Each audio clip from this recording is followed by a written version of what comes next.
big news coming out of the Tokyo Game Show. It actually happened over the weekend last week, and big news in regards to Konami and what their future plans are for future installments of their most beloved franchises, right?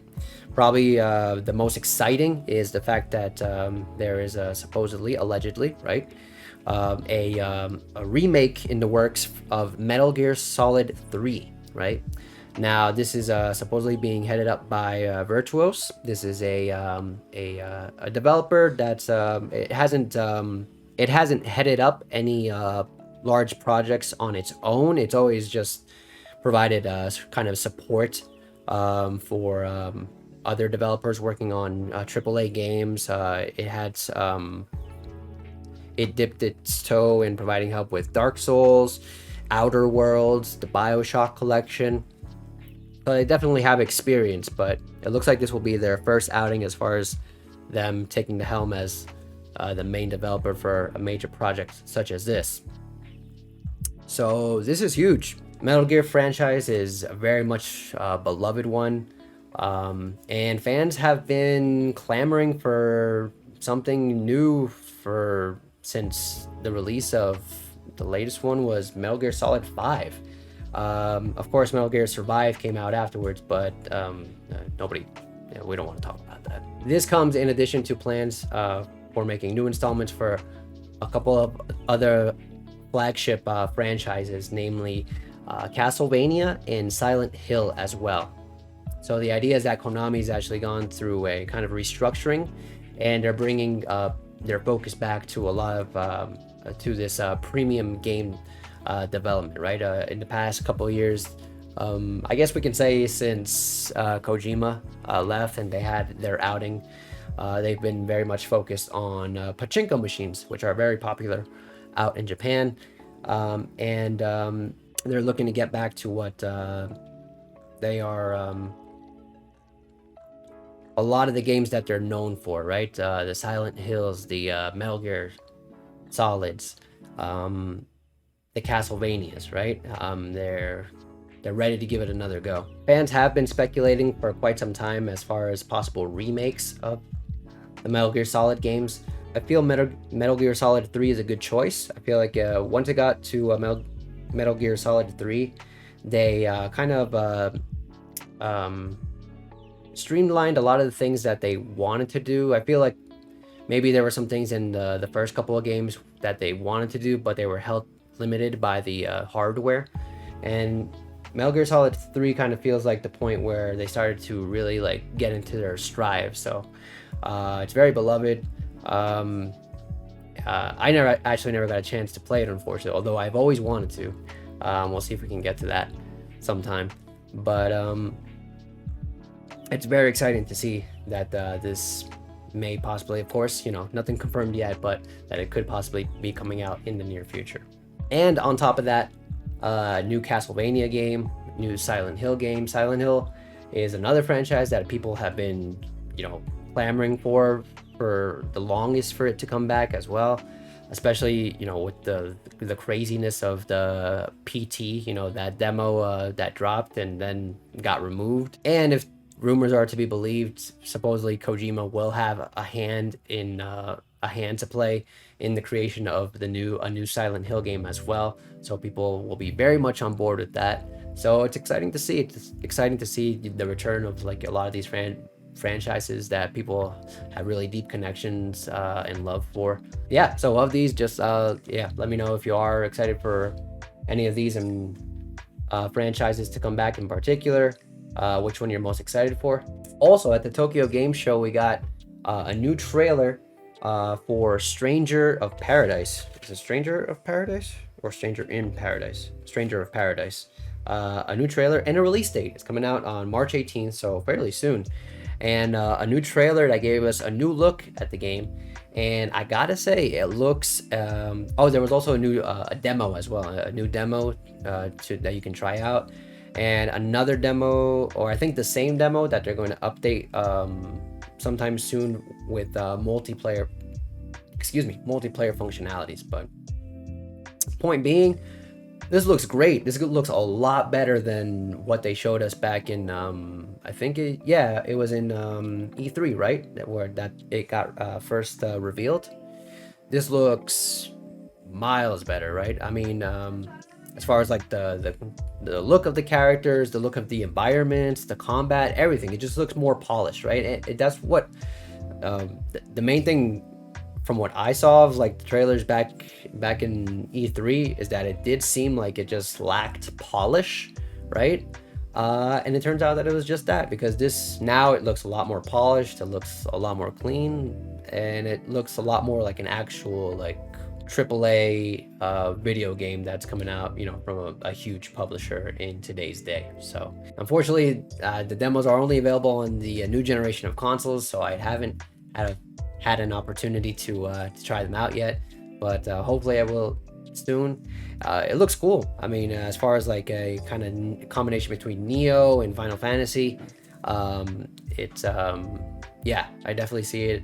I definitely see it working, and it looks neat. Let me know if you have had a chance to try the demo, what you think, what your thoughts are on the game, and I'm glad that it looks a lot more impressive now. On top of Sora being announced for Super Smash Brothers, we are celebrating Kingdom Hearts 20th anniversary. And in addition to some exclusive merchandise that they're going to make available for the 20th anniversary, they're going to be making all the Kingdom Hearts games available on the Nintendo Switch. So it's very exciting. Kingdom Hearts now available. Man, it's crazy to think. It's actually crazy to think that back in the day, Kingdom Hearts was so difficult to access, right? In terms of accessibility for the games, because of the fact that I mentioned earlier that each like they released a new game and they only released it on a specific like handheld console and nothing else, right? So you needed to get that console to play that game, right?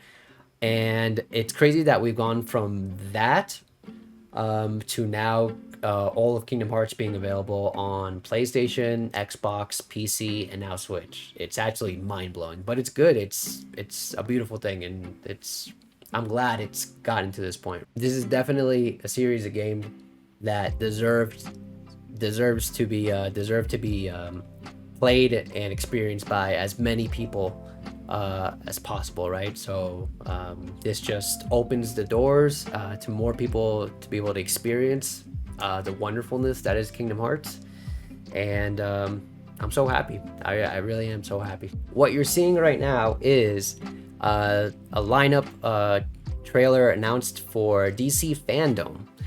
So DC Fandome is this big event where DC just drop a whole bunch of news, a whole bunch of trailers into, you know, their future projects, movies, TV shows, video games.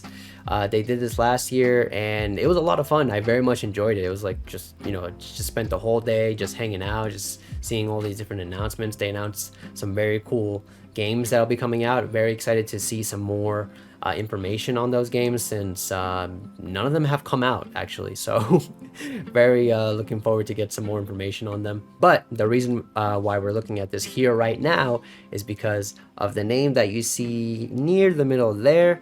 No, just below, you passed it just a little bit up. There you go, that's the one right there. Mr. Ed Boon will be a presenter at DC Fandome, which has led to a lot of speculation. Ed Boon, if you're not familiar with the name, is one of the head of NetherRealm Studios, i.e. the creators of Mortal Kombat and Injustice. So the fact that he's there has led to a lot of people speculating that he'll be there to announce a new game. What that game is still left to be said. Some people think that he might just be there to promo the upcoming Injustice movie, the animated movie that they're doing, which I've actually talked about in previous episodes and previous videos. And I'm kind of hoping, me personally, I'm kind of hoping that it is just that, right? If he is going to announce a new game in Fandome, I think it goes without saying that it would be an Injustice 3, right? But earlier this year, there were rumors of a possible DC versus Marvel fighting game being headed up by NetherRealm Studios.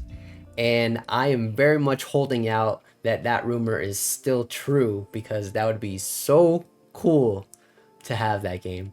And I am highly, highly doubtful that if that game were real, if it were in existence, that it would be announced at this event, because obviously they're going to want to, you know, have all the spotlight on DC properties. I mean, they're not, there's no way they would even shed, you know, a nanosecond on anything Marvel related. So I'm crossing my fingers. I'm crossing my fingers that he's just there to talk about the movie and nothing else, and that we're gonna get an announcement for DC versus Marvel sometime in the near future.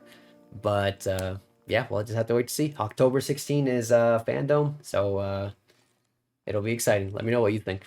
This past week, we got the announcement of a new game from Ubisoft, a battle royale, free-to-play battle royale game called Ghost Recon Frontline. And man, it has not been received well at all. Actually, if we open this up, we'll see that the dislike to like ratio is very, very heavy, leaning heavy towards the dislike. It's crazy to me just how many dislikes this has. I was actually very confused with the announcement of this game, because I could have sworn they announced a battle royale game, a different battle royale game, for another of their series, the Division, right?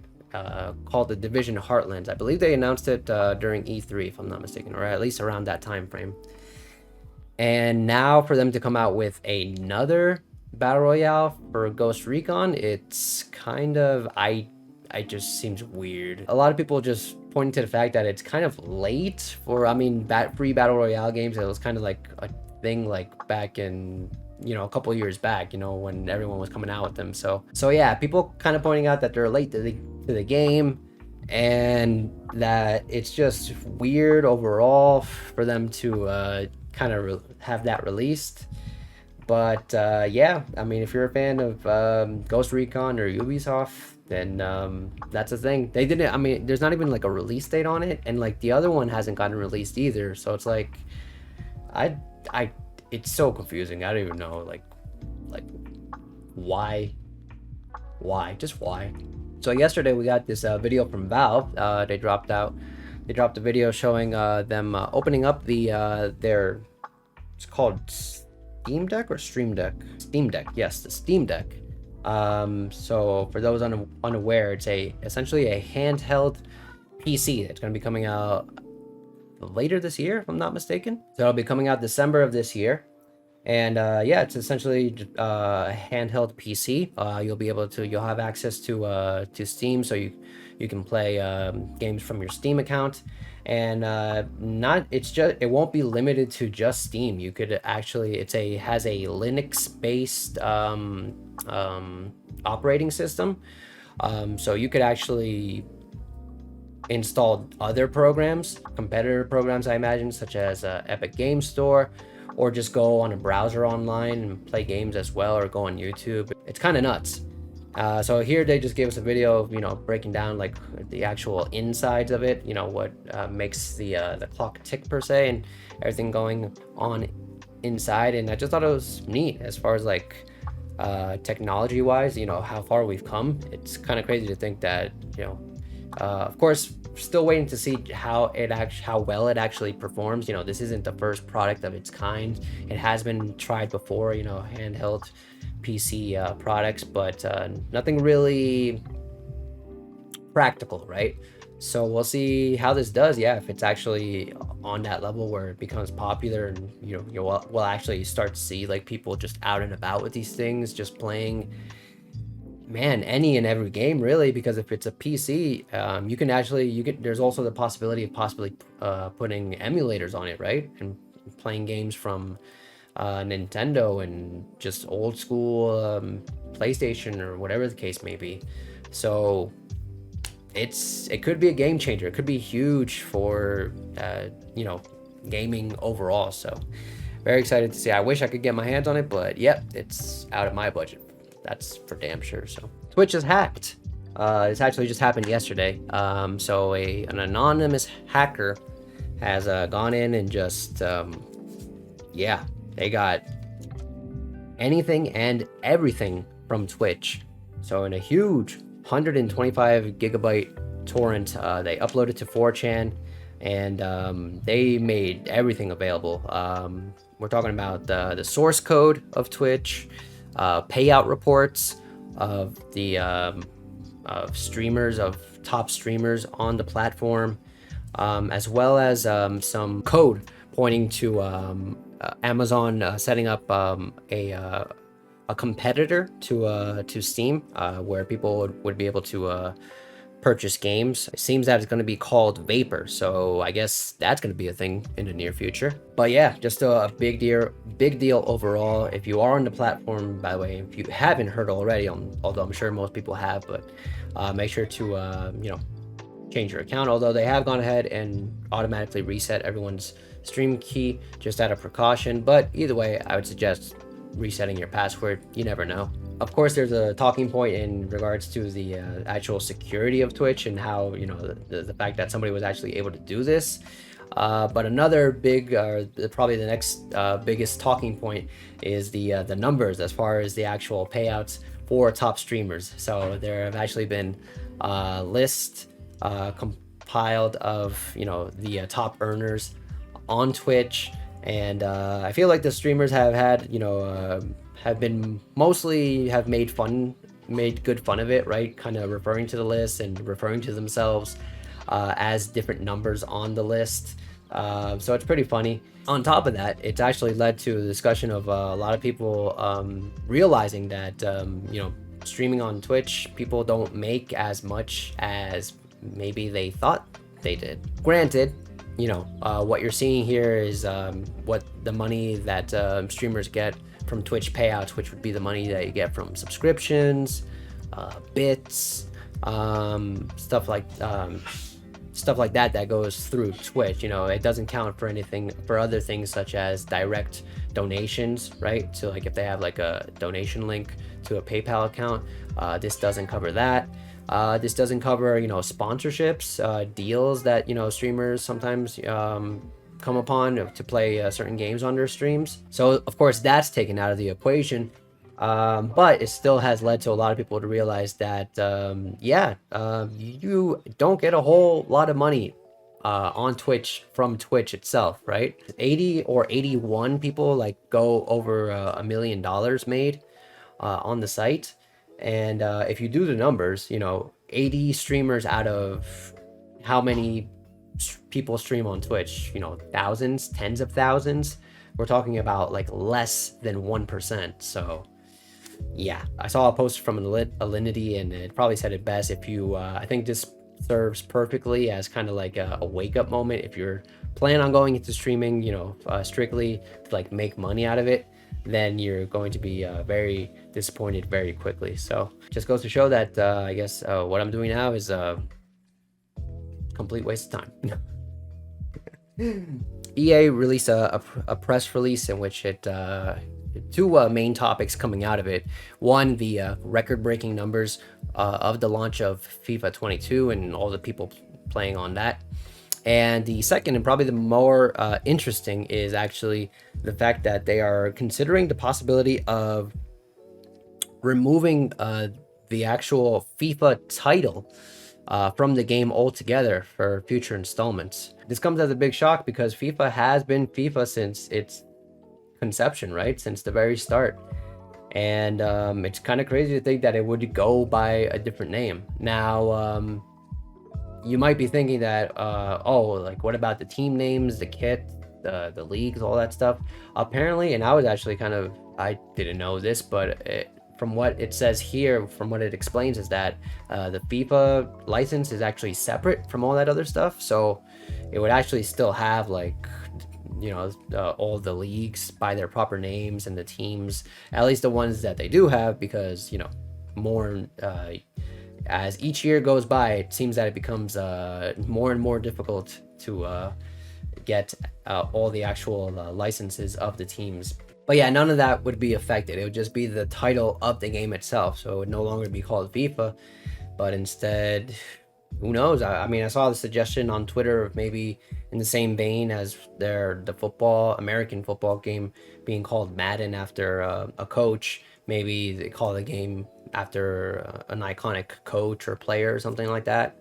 That's an interesting thought. I think that could work. Let me know. I want in this, whether if you're watching this on YouTube, leave a comment. Let me know what you would call the next installment in FIFA. Kind of crazy if it actually happens. It would be kind of crazy, but changing times, I guess. So nothing lasts forever, not even FIFA.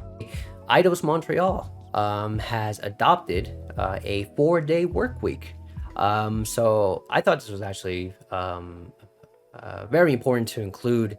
As of late, you tend to hear a lot of the conversation around game development, a lot of mention of crunch, right? Of developers kind of just like killing themselves over their work, having to do like crazy amount of hours, right? Working on the projects and the games that they work on, and, you know, not being properly compensated for it. So I feel like this was very important to highlight, right? It's kind of the industry pointing in the right direction as far as getting away from all that, you know, nastiness of overworking people, right? The developer of Bug Snacks, Young Horses, had made the move, so now Eidos Montreal is following suit, and yeah, it's not much more to, you know, say about that, other than it's pointing the industry, I feel like, in the right direction, in the direction that it should be going. And not just the industry, just like the job market overall as a whole, right? I feel like people do spend too much of their time not enjoying life, right? Not enjoying the things that we work for, right? We work to get money. We get money in order to be able to buy things and enjoy stuff, right? But because of all the time that is spent on the first part, right, working and getting the money, there's not as much time spent on the second part, actually enjoying it. So I feel like just overall, this, you know, should be something that should be a practice that implemented in just in any industry, right? This should be a practice implemented in the job market just in general, right? On an overall scale, right? Regardless of the video game industry, I feel like it should be just something just so in general people can, yeah, lead better, happier, more healthy lives, right? I've heard of places out in Europe starting to implement this, so it makes sense. But I was gonna say that, like, I find it very like difficult or unlikely that it would be for it to be implemented in the United States. But yeah, it turns out the studio behind Bug Snacks, they're from Chicago, and wow, yeah, crazy to think. Hopefully, so I mean, we're looking at Eidos Montreal up in Canada, so we have a studio in the States, a studio in Canada. You know, these guys are pioneering this move, and hopefully it spreads. Hopefully it just keeps happening, and hopefully it becomes the standard.